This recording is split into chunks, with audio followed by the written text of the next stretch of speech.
Hello, aspiring executive assistant and those that are admin professional or other professionals that would like to shift as executive assistant.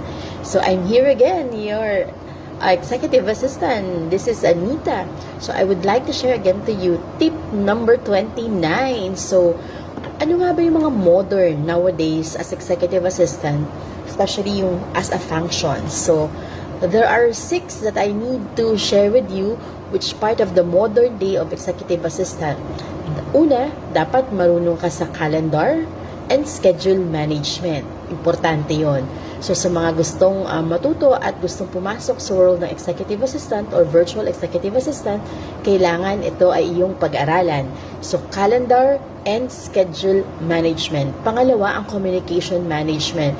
Ito ay mahalaga sapagkat ito yung paraan upang ikaw ay makipag-communicate properly or how you were going to cascade or execute all the plans na kailangan mo for your tasks daily. So meaning there are a lot of communication apps and portal that you can use. So marami yan. Aralin mo upang ikaw ay mapaghandaan mo if you want to join the executive assistant world or the virtual assistant world. And may mga Slack, MS Teams, Outlook, Google Suite, Gmail, all those communication tools or software can help you enhance your communication skills. And this will help also your communication management. Pangatlo, dapat you can be able to doing research and other information management. Yan ay mahalaga because some of the client, they want you to research things prior to submission or they want to verify some data, and doing research is very important, and information management. At ang pang-apat, as executive assistant, this is one of my favorite functions as executive assistant, and which it's really honed my skills, which is travel and logistic coordination.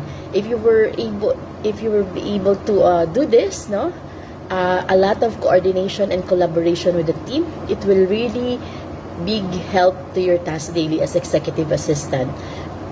And doing travel, travel arrangement for your C executive is a very great help to lessen their burden every day, and also to maging productive sila sa anumang task nila and to meet their goal. So for those that are beginner, you have to learn the basic travel management and the logistic coordination. So if you love collaborating with different teams, you are not skeptical that you can work also with other team, that's very good.